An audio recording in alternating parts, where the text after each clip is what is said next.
Boa noite então a todos os irmãos, um bom sábado, ou como diria na língua de Jesus, Shabbat Shalom. Shabbat Shalom. O sábado do Senhor está chegando e que o Espírito de Deus seja mais uma vez glorificado por tudo que acontecerá aqui nesta programação de Santa Ceia.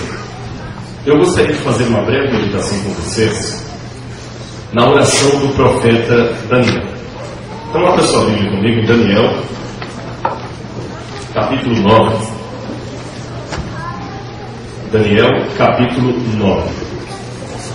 Daniel aqui está numa situação muito curiosa. Ele havia estudado as profecias bíblicas e havia compreendido que em breve terminaria o cativeiro do povo de Israel em Babilônia. Só que o povo não estava preparado para o fim do cativeiro. E ele temeu que aquilo poderia se transformar numa eternidade. Realmente a religião daquele tempo não estava tão espiritual como deveria ser. Daniel estava angustiado, muito angustiado com o seu povo. Ele viu o que o povo deveria fazer e ele viu o que o povo não fazia. Deixa eu, antes de ler o texto, contar uma coisa para vocês. Na década de 60, foi publicado um artigo muito interessante na revista Christus, que é uma revista teológica da França. O título do artigo era curioso. O artigo se intitulava Le Troisième Homme, que a tradução seria O Terceiro Homem. Foi François Roustan que escreveu esse artigo, Le Troisième Homme. E ele dizia que antigamente havia dois tipos de homens. O primeiro homem, que era aquele sujeito religioso, crente em Deus, na Bíblia, e que estava na igreja. Depois tinha o segundo homem, era aquele que não acreditava em Deus e nem na Bíblia. Esse automaticamente estava fora da igreja. Mas ele notou que agora surge o terceiro homem. É aquele cristão que crê em Deus, crê na Bíblia, mas não quer saber da igreja. Esse fenômeno varreu por toda a Europa. Aqui nos Estados Unidos ele ficou conhecido como o Churchless Christianity, um cristianismo que dispensa a igreja. Na Alemanha, uma vez um teólogo estava pregando com um grupo de jovens alemães sobre Cristo e ficou impressionado porque os jovens estavam felizes ao ouvir o nome de Jesus. Quando ele falou do compromisso com a igreja e com a religião, ele começou a escutar a população dizendo Jesus ja, Kirche nein, que a tradução seria Jesus, sim, igreja, não. Por que as pessoas estão tão decepcionadas com a igreja? Não seria pelo fato de que a própria igreja está perdendo cada vez que passa a espiritualidade dela? Mas aconteceu um episódio muito curioso na época da Idade Moderna. John Huss estava com um companheiro dele olhando as grandes catedrais de ouro da Europa e admiravam-se diante daquelas catedrais. E o amigo de John Huss lembrou com ele um episódio da Bíblia em que dois apóstolos de Jesus, Pedro e João, estavam diante do templo quando o mendigo lhes pediu esmola. E Pedro, olhando para o mendigo, disse: não tenho prata nem ouro. Então o amigo de John Huss falou: hoje a igreja não precisa mais reclamar como o amigo de John Huss, como Pedro, não tenho prata nem ouro. Que olha quanto a prata e quanto ouro a igreja tem. E John Huss então repetiu: mas a igreja já não tem mais autoridade para falar em nome de Jesus, levanta e anda. Realmente hoje está crítica a situação do cristianismo. Há muitas pessoas que não vivem o evangelho que pregam. Há muitos que nem pregam o evangelho. Daniel viveu essa situação. O que ele fez? Ficou revoltado? Rompeu com a igreja? Começou a fazer movimentos contrários ao povo de Israel? Não. Ele foi orar a Deus. Uma vez eu vi um título de um sermão muito interessante aqui nos Estados Unidos. Os americanos têm esse costume de colocar os títulos dos sermões na porta da igreja. Eu acho interessante isso, viu? Atrai as pessoas. Eu comecei a ficar lendo os títulos dos sermões. E num deles dizia assim: se está com insônia, não fique contando carneirinhos, vá falar com o pastor. Se você está com problemas também na igreja, não fique só contando, vai falar com o dono da igreja, vai reclamar com o dono. Eu aprendi uma coisa: quando eu tenho qualquer problema como cliente, eu não vou reclamar com o camarada no caixa. Ele não tem culpa, ele está recebendo ordens. Eu vou reclamar com o gerente. E se o gerente não resolver, eu vou reclamar com o superior dele. Eu não vou reclamar com qualquer um. Ontem eu contei para vocês a questão do visto da minha esposa. Eu pedi uma informação ao guarda que estava na porta do consulado, mas eu não quis conversar com o guarda. O guarda não podia fazer nada. Eu mandei uma carta direto ao cônsul, um e-mail direto para o cônsul. Então, ao invés de ficar reclamando com seu irmão os problemas da igreja, vá falar com o chefe, vá falar com Deus. Foi isso que Daniel fez. E ele se ajoelhou, e aqui no verso 4 diz a oração que ele fez. Orei ao Senhor, meu Deus, confessei e disse: Ah, Senhor, Deus, grande e temível, que guarda a aliança e a misericórdia para os que te amam e guardam os teus mandamentos. Temos pecado contra ti, Senhor. Temos cometido iniquidades, procedemos perversamente e fomos rebeldes. Apartamos-nos dos teus mandamentos e dos teus juízos.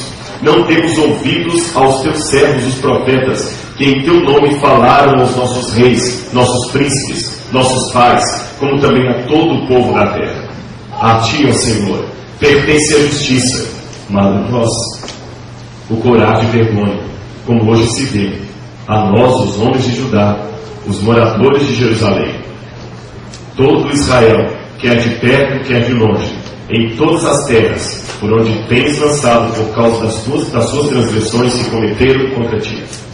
Ó Senhor, a nós pertence o coragem e vergonha. Aos nossos pais, aos nossos príncipes, aos nossos pais, porque temos pecado contra ti. Ao Senhor, nosso Deus, pertence a misericórdia e o perdão, pois nós temos rebelado contra ele. É curioso que Daniel não tinha rebelado contra Deus. Ele tinha sido fiel, mesmo em face do descontentamento do rei Nabucodonosor, mesmo em face à morte, mesmo enfrentando os leões, Daniel foi fiel. Mas é curioso, ele sempre se inclui no meio do povo pecador. Senhor, nós temos pecado contra ti, nós temos cometido falhas. Interessante isso, Daniel orou: Senhor, o teu povo tem pecado. Olha a igreja, Senhor, olha a situação da igreja. Tem irmãos que não aprendem a filosofia, a lição de Daniel. Eles se sentem mais perfeitos que todo mundo. Olha a roupa das meninas da igreja, olha a música, olha o estado que a igreja está. Daniel não falaria assim. Ele falaria: Senhor, olha o nosso estado. É interessante que estamos vivendo num tempo em que o selo de Deus vai ser colocado sobre o seu povo. E o livro de Ezequiel diz que o selo vai ser colocado. É curioso, embora o selo de Deus seja a guarda do sétimo dia, do dia do Senhor, Ezequiel não fala que o selo vai ser colocado sobre os que guardam o sábado. Diz que o selo vai ser colocado sobre os que clamam e gemem pelos pecados de Israel. Porque muitos que guardam o sábado não vão receber o selo de Deus.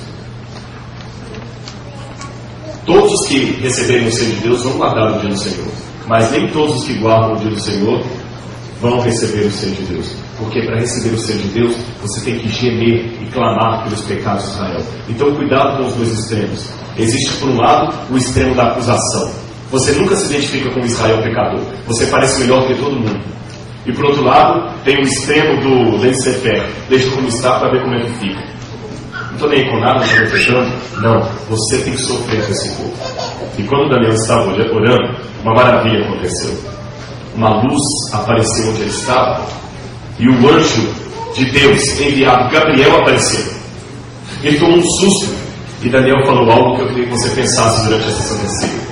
Gabriel falou: Daniel, eu vim porque você é muito amado. E no início das tuas súplicas saiu a ordem, e eu vim te fazer saber o sentido da visão. A maior velocidade admitida até hoje pelos físicos é a velocidade da luz. São 300 mil quilômetros por segundo. Nessa velocidade, só para você ter uma noção, dá para circundar a Terra 7 vezes em 1 segundo. Enquanto o seu relógio faz tic-tac, você conseguiria dar 7 voltas em torno do planeta Terra. Mesmo nessa velocidade, a luz gastaria 27 anos para sair de Órion e chegar até aqui. São 27 anos-luz. Se você tivesse a velocidade da luz, você gastaria 27 anos para sair daqui e chegar até Órion. O anjo chegou em poucos segundos. Imagine a velocidade de um anjo. Mal Daniel terminou a oração, o anjo veio. Deus tem uma velocidade maior do que a velocidade da luz. E Ele pode atender a sua oração se você orar com fé. Eu vou citar um texto do livro Caminho a Cristo. Se você cometeu algum pecado a Deus, ore a Deus e peça perdão do fundo do seu coração. Você poderá levantar dessa oração reclamando todas as bênçãos do céu como se você não houvesse pecado. E agora, participe da Santa Ceia. É uma maneira de você falar: Senhor, eu te amo. Do meu jeito fraco, debilitado, mas eu te amo. Só que antes mostre realmente a sua humildade. Antes de participar do pão e do vinho, lave o pé do seu companheiro. Sabe, pessoal, às vezes nós nos comportamos como um bando de porcos espinhos numa noite de inverno. Todo mundo quer esquentar o outro, mas o espinho incomoda, sabe? A gente tem que parar com isso. E felizes os convidados para a ceia do Senhor. Todos nós somos convidados. Você é convidado. Que Deus abençoe você. Amém?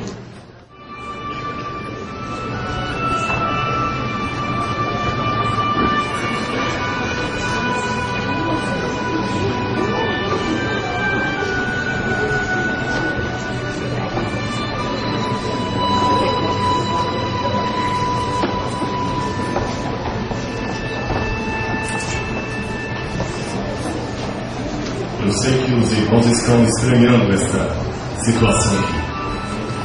Nós estamos reproduzindo nesta noite uma ceia como era nos dias de Cristo. Com todo o respeito que eu tenho pelo pintor clássico Leonardo da Vinci, renascentista, a ceia não era daquele tipo ocidental, todos sentados como se estivessem num restaurante. As pessoas ficavam como se estivessem deitados em pequenos divãs, como nós estamos aqui à frente. A maneira de comer era uma maneira confortável, as pessoas ficavam mais ou menos assim.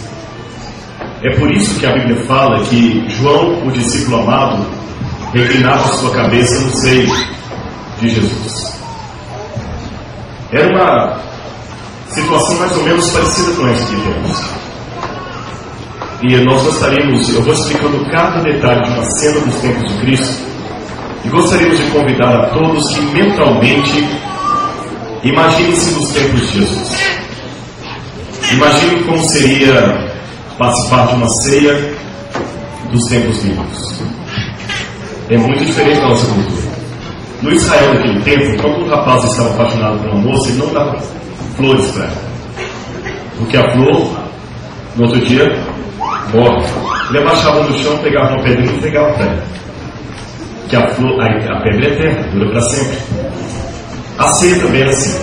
Quando as pessoas entravam, como estamos aqui, para uma ceia, eles primeiro tinham algo a ser feito. As ruas de Jerusalém naquela época eram muito empoeiradas, e as pessoas sujavam muito os seus pés. Elas não costumavam entrar no local da ceia com sandálias. Nós entramos aqui com sandálias porque estamos adaptando para os irmãos entenderem. Eles não entravam com sandálias, eles entravam descalços. E mesmo assim os pés eles estavam bastante sujos. Então o dono da casa chamava o empregado mais simples, o menos destacado de todos os servos, para lavar os pés do seu anfitrião. Perdão, dos seus convidados. O anfitrião mandava fazer isso. Um detalhe curioso: se você chegasse à casa de alguém e ele não chamasse o escravo para lavar os seus pés, equivaleria a você chegar em minha casa na hora da janta e eu mandar você voltar dali a 10 minutos porque eu estou jantando e eu não quero oferecer você.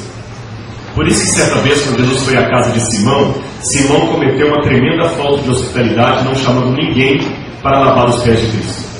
Até que chega a mulher adúltera e lava os pés de Cristo com um narco de alabastro e enxuga com seus próprios cabelos e as suas lágrimas. Lavar os pés é uma situação muito humilhante. E na noite que Jesus chamou os apóstolos, eles começaram a assustar porque não havia ninguém para lavar os pés e não podia participar de uma refeição sem lavar os pés. Então Jesus se levantou e ele mesmo fez algo que ficou muito impressionado na cabeça dos apóstolos. Ele lavou os pés dos discípulos. Como eu vou fazer essa noite, lavando os pés de todos os que estão aqui à frente. E era um símbolo de Jesus, uma maneira de Jesus falar: o que eu fiz, vocês devem fazer também. Não procurem ser os primeiros. Quem quiser ser o Senhor, que siga. E assim Jesus lavou os pés dos seus 12 apóstolos. Vocês vão notar que eu vou jogar no pé de cada um pouquinho de óleo perfumado. Eles jogavam um azeite, que era como se fosse o sabonete da época, lavava, enxugava, e depois disso os convidados vinham para a mesa com o seu Senhor.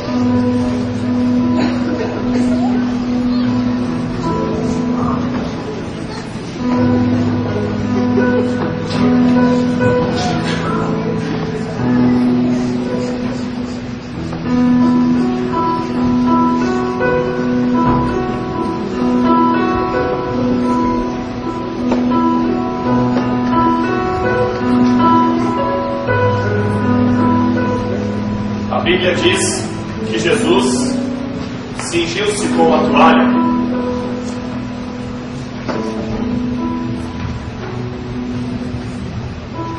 A Bíblia diz que Jesus cingiu-se com uma toalha, como eu estou fazendo aqui, e abaixou e começou a lavar os pés dos discípulos e desatar os sapatos de cada um deles.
Os judeus tinham muito sério as leis da purificação.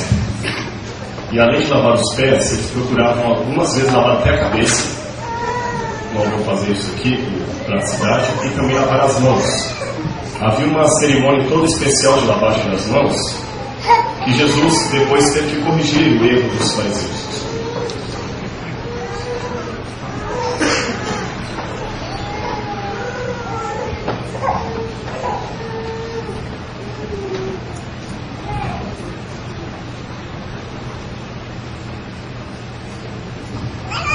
Vocês estão notando que eu estou usando azeite para lavar os pés. O azeite tinha um significado muito importante em Israel. A oliva era o símbolo do Espírito Santo de Deus. Eles amassavam a azeitona várias vezes. Na primeira prensa da azeitona, o azeite de melhor qualidade que saía ia para o templo, para abastecer as lâmpadas do templo. Então eles pressavam a azeitona uma segunda vez. O segundo azeite que saía de qualidade inferior era usado no mercado para vender, para as pessoas fazerem comida. Eles pressavam a azeitona ainda uma terceira vez. E ela então era usada, esse azeite que saía era para as lamparinas das casas. E uma quarta vez para fazer sabão. O que sobrava era para fazer sabão. É interessante que a azeitona era esmagada. Por isso Jesus teve a sua grande angústia no Jardim das Oliveiras, que chama Jardim das Oliveiras, que era um local onde eles amassavam a azeitona para produzir o azeite, onde Nosso Senhor sofreu por nossa causa. Os judeus tinham o costume de molhar as pontas dos dedos com azeite, como eu estou fazendo aqui, e apenas molhar um pouquinho a mão, só pouca coisa, isso, e eles faziam assim. Esse era o costume rabínico de purificação. Jesus condenou aquele costume quando ele era feito sem a parte espiritual. Falou: vocês fariseus estão lavando as mãos, mas esquecem de lavar o coração. Uma vez Santo Agostinho escreveu algo muito interessante a respeito do batismo, e amanhã nós teremos um batismo. Tira o Espírito, do que é a água se não água? Algumas coisas só têm sentido se o Espírito de Deus estiver conosco.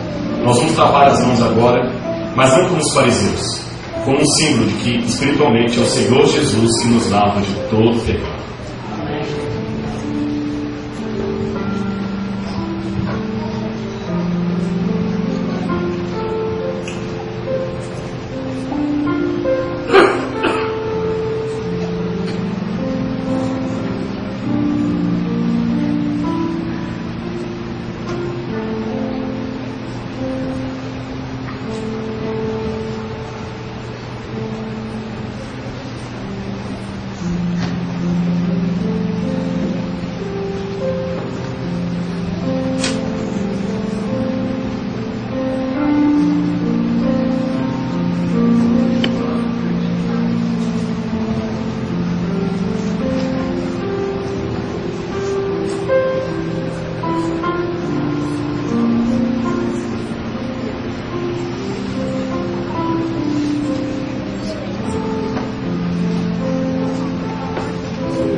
Agora, o processo da refeição. No Oriente Médio não se pode orar de qualquer jeito. As pessoas sempre se olham ajoelhadas, eles estão diante de Deus, ou em pé. Esse tipo de oração é feita geralmente em pé. A pessoa que dirigia a mesa pegava o pão e levantava com todos os seus convidados, e todos se põem em pé. E havia um costume, alguns pensam que isso é posterior ao tempo de Cristo, de cobrir a cabeça, porque Paulo falou uma passagem em Coríntios sobre o homem que ora de cabeça coberta, mas há outros que pensam que esse costume de cobrir a cabeça na oração já vinha dos tempos de Jesus. Então, a cabeça era coberta,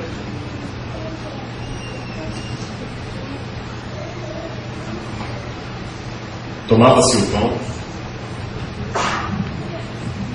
e fazia esta bênção, pedindo a Deus a bênção sobre o alimento. Baruch atah Adonai, Eloheinu melech haolam hamotzi lechem min haaretz. Amém.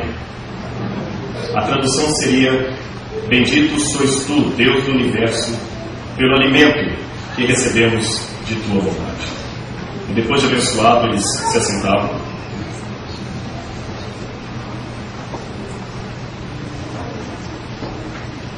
E começava a ceia. O anfitrião pegava o vinho, calmamente, como eu estou pegando aqui, e colocava num recipiente de barro.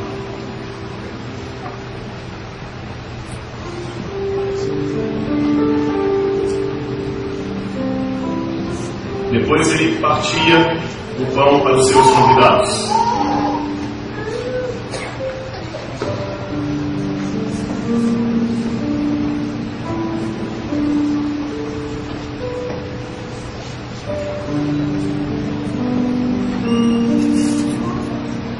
Não havia talheres na época. As pessoas todas participavam do mesmo prato. O sentido era que a pessoa pegava o pão, cortava um pequeno pedaço, molhava no vinho e comia. Como todos vão fazer aqui comigo nessa noite.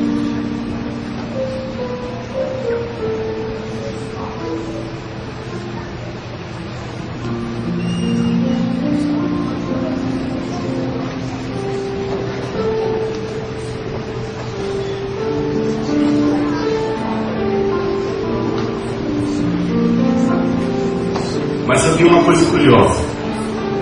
A etiqueta da época não permitia, quando alguém estava molhando o seu pão no prato, o outro tinha que esperar.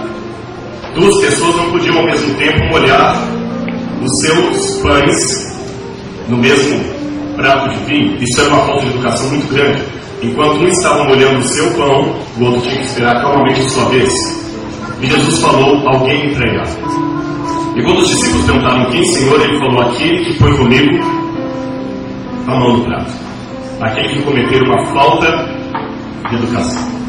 E em dado momento que Jesus estava colocando o pão, molhando o seu pedaço de pão, Judas, de maneira talvez despercebida, foi também e colocou o seu junto com Jesus. E todos perceberam a falta de educação e lembraram do sinal de Cristo. E ele saiu revoltado, disposto a fazer o que era devido. Assim era uma ceia dos tempos de Jesus, do jeito que estamos aqui. Uma vez Jesus disse a João, em Apocalipse capítulo 3, verso 20: eis que estou à porta e bato. Se alguém ouvir a minha voz e abrir a porta, eu entrarei em sua casa e cearei com ele e ele comigo. É curioso que no Oriente Médio, naquela época, as pessoas não batiam nas portas das casas. Elas se anunciavam, salvo numa situação de emergência. Se houvesse uma situação de extrema emergência, então as pessoas batiam a porta das casas. Mas não batiam de maneira comum. Toque, toque, toque. Era um batido de esmurros. Ele realmente esmurrava a porta. E a pessoa dentro da casa já atendia preocupada, porque era uma coisa muito urgente. Se não fosse urgente, a pessoa chegava à porta e se anunciava.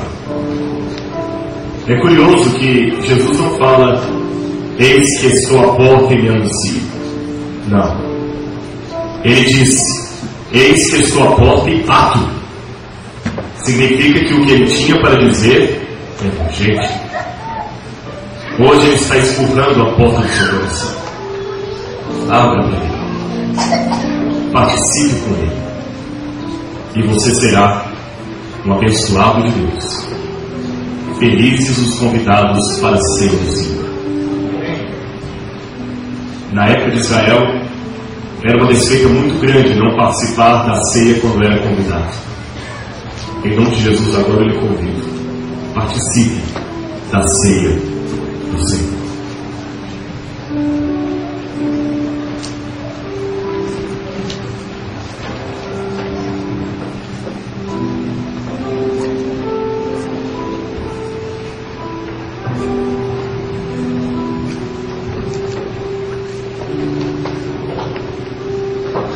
porque eu recebi do Senhor o que também vos ensinei.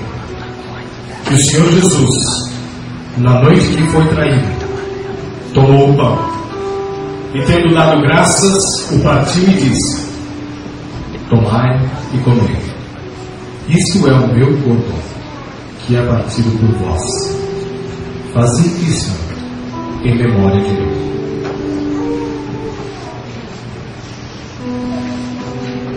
Nós agora então vamos convidar a igreja para ficar em pé e vamos pedir a bênção de Deus sobre o pão. Talvez seria melhor nós irmos atrás então para nos ajoelharmos. Nós não iríamos ajoelhar porque temos medo de algum acidente aqui, mas por que não prostrar-se diante do Senhor? Vamos deixar que nada nos impeça, não é isso? Nós vamos então agora nesse momento colocar todos de joelhos e o pastor Samuel Ramos fará, pastor Ramos fará a bênção sobre a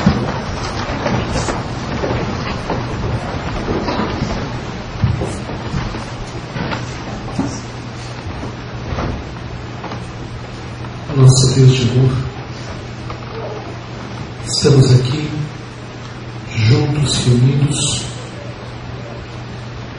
coração aberto para receber o Santo Espírito Santo. Estamos também chegando ao final de mais uma semana de oração.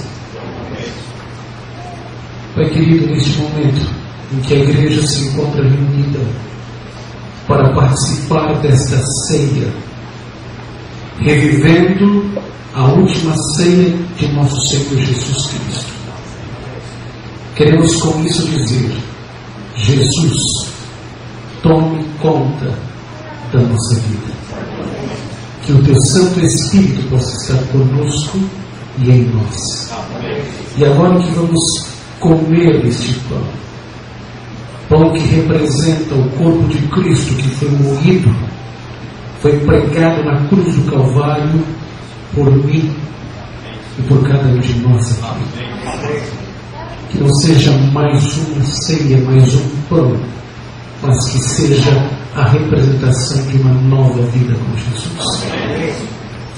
E quando este pão penetrar em nossas vidas, que possamos permitir que o Espírito Santo entre também e purifique, tire qualquer coisa que possa atrapalhar o nosso relacionamento contigo.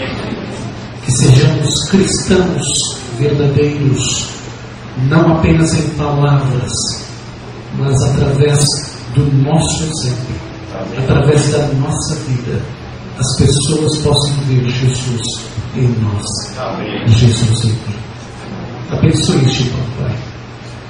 Este pão que não tem fermento, porque Cristo também não teve pecado. Que ele possa ser abençoado por Ti. E que o Teu Santo Espírito se mova de forma muito especial entre nós. É no doce nome que pedimos. Amém.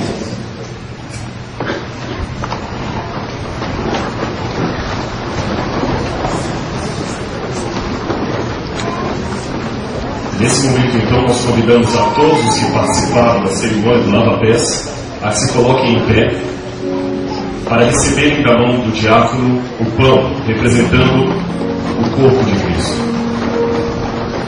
A orientação será a seguinte: eu vou estar lendo um texto bíblico aqui da frente.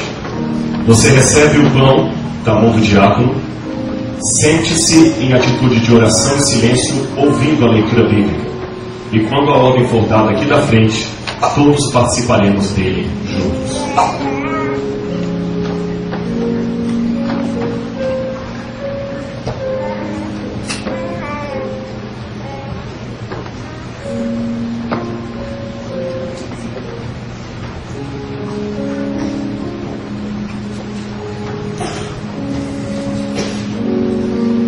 Isaías 53. O Evangelho do Antigo Testamento.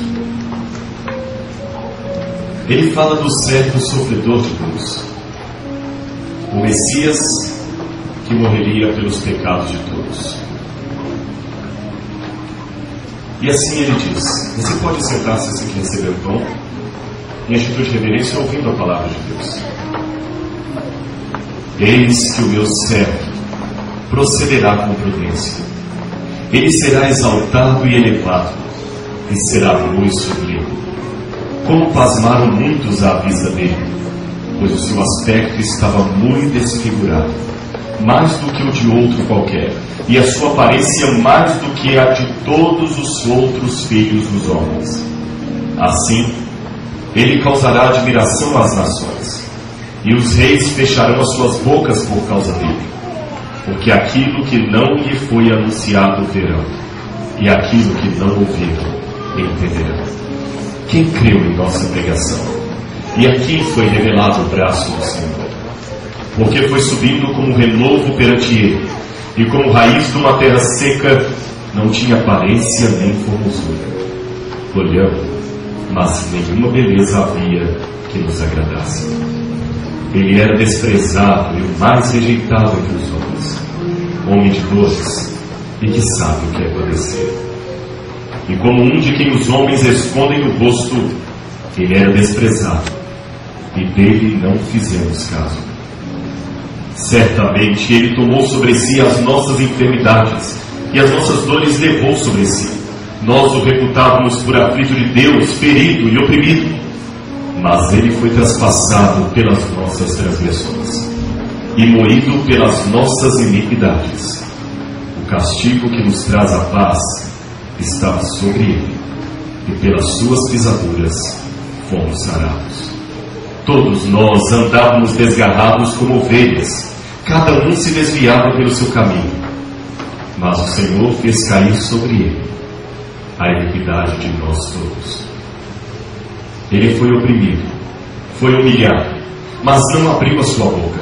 Como cordeiro foi levado ao matadouro, e como ovelha muda perante os seus tosqueadores, ele não abriu a sua boca.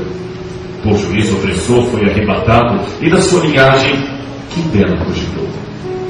Porquanto foi cortado da terra dos viventes, e por causa da transgressão do meu povo, ele foi ferido. Designaram-lhe uma sepultura com os perversos, mas com o rico esteve na sua morte, posto que nunca fez injustiça, nem se achou dolo algum em sua boca. Todavia o Senhor agradou com ele, fazendo-o enfermar. Quando der ele a sua alma como oferta pelo pecado, verá prosperidade e prolongará os seus dias, e a vontade do Senhor prosperará nas suas mãos. Ele verá o fruto do penoso trabalho da sua alma e ficará satisfeito. O meu servo, o justo, com o seu conhecimento justificará muitos, porque as iniquidades deles levará sobre si.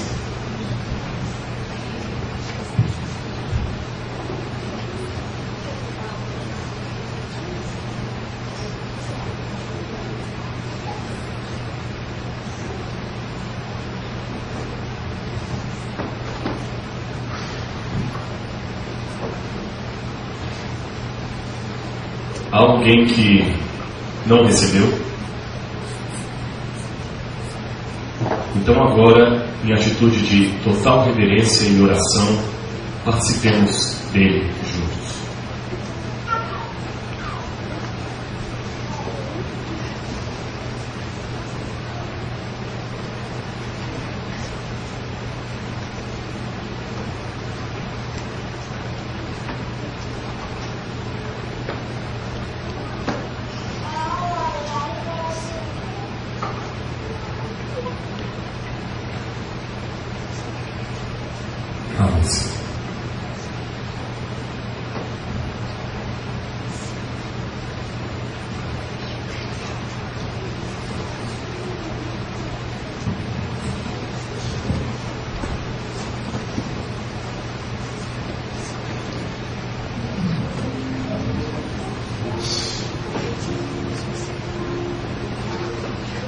Semelhantemente também, depois de cear, tomou o cálice, dizendo: este é o cálice do Novo Testamento, no meu sangue.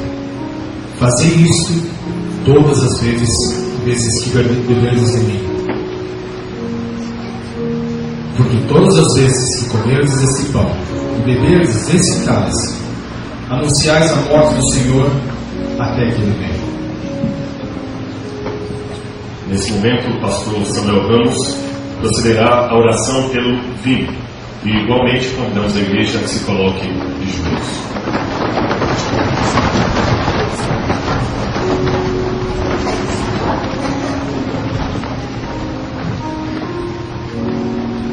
Pai querido, nos ajoelhamos na Tua presença, na qualidade de filhos e filhas, participando dessa cerimônia que Jesus instituiu, como uma memória do grande sacrifício que Ele fez por nós na cruz do Calvário. Pai eterno, clamamos pelo sangue de Jesus. Que o sangue de Jesus seja colocado na nossa testa, na nossa fronte. Que sejamos selados pelo sangue de Jesus. E que o sangue de Jesus nos purifique de todo e qualquer pecado. Todos os que estão aqui nesta noite, sem exceção, sejam assinalados pelo sangue do Cordeiro Pascal, que é Jesus. Que não haja exceção. Que todos que estamos aqui sejamos salvos pelo sangue de Jesus. Querido Deus, assim como participamos do pão, que representa o corpo, agora vamos participar do vinho, sem álcool, sem fermentação, que representa o sangue de Jesus. Estamos fazendo isso, Pai, porque o Senhor disse: todas as vezes que beberdes deste cálice, estareis anunciando a minha morte, até que eu volte a esta terra. O que mais nós almejamos, Pai, é a volta de Jesus. Sonhamos com ela. Como disse o Marcos, que sonhou que Jesus Cristo estava voltando. Muitos têm sonhado com a volta de Jesus. E muitos têm sido tocados pelo Espírito Santo para se entregarem a Jesus. Seja por sonhos, seja pelo estudo da Bíblia, seja por um conselho de um pai, de uma mãe ou de um amigo, que o Espírito Santo desperte a cada um, Pai, para a breve volta de Jesus. Abençoa este vinho e que ao bebermos dele, sejamos purificados dos nossos pecados, para a honra e glória do Teu nome. Amém.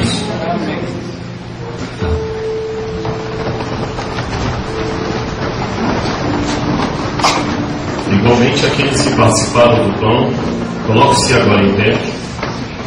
E os diáconos distribuirão o vinho sem fermento, como o pão também foi sem fermento. O fermento é o símbolo do pecado em Israel. Por isso, nada disso aqui pode ter fermento. E da mesma maneira que procedemos com o pão, assim que você receber o vinho, assente-se em atitude de reverência e oração, ouvindo outra leitura bíblica que faremos aqui à frente.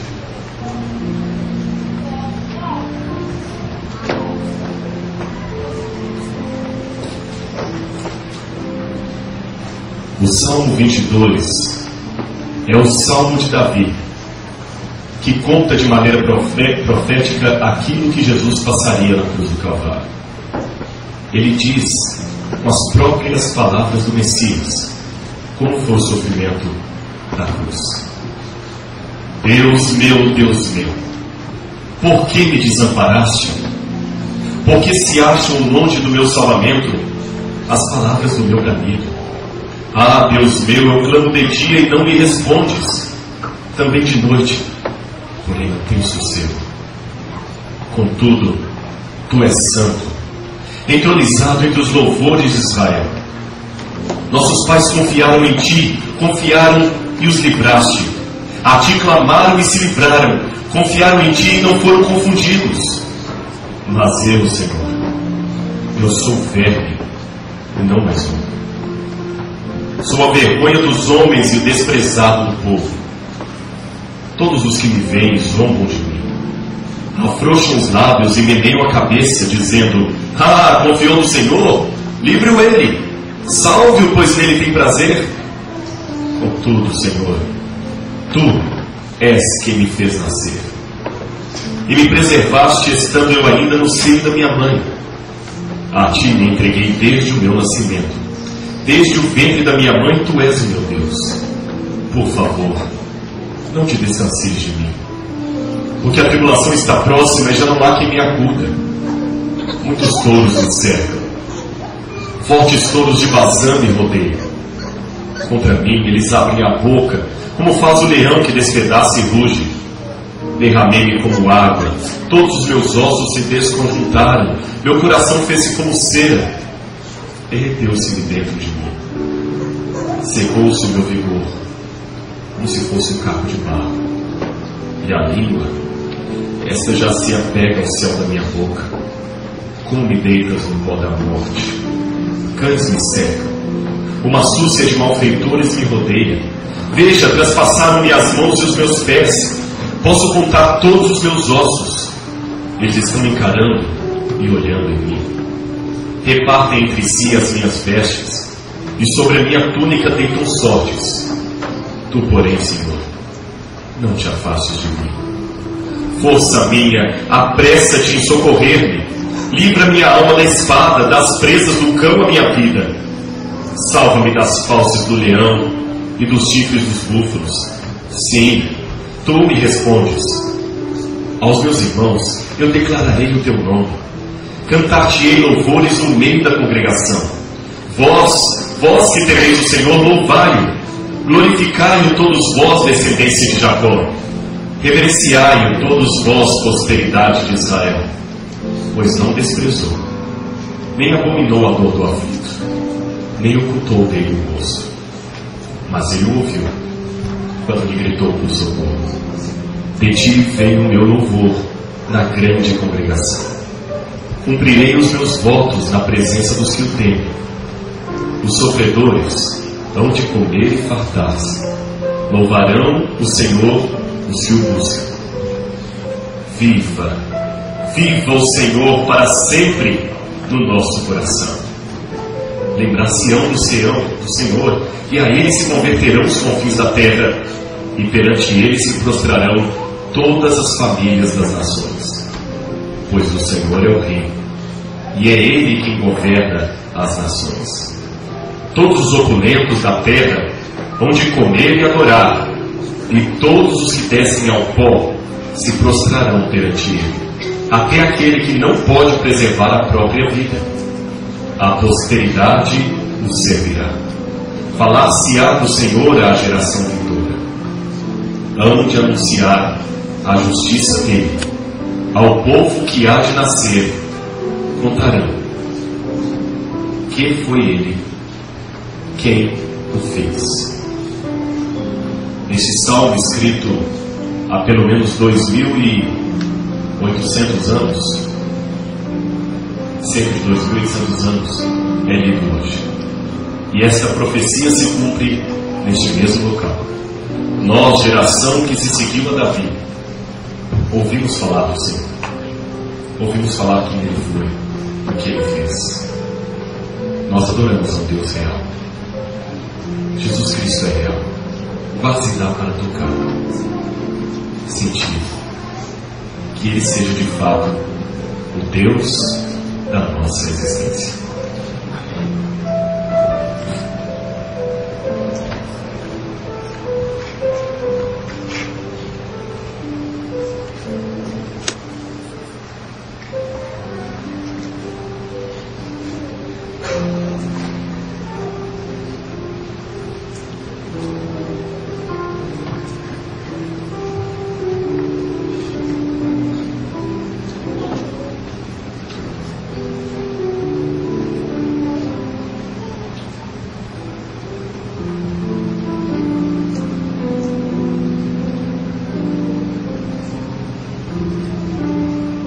Assentados então, em atitude de reverência e oração, participemos dele todos juntos.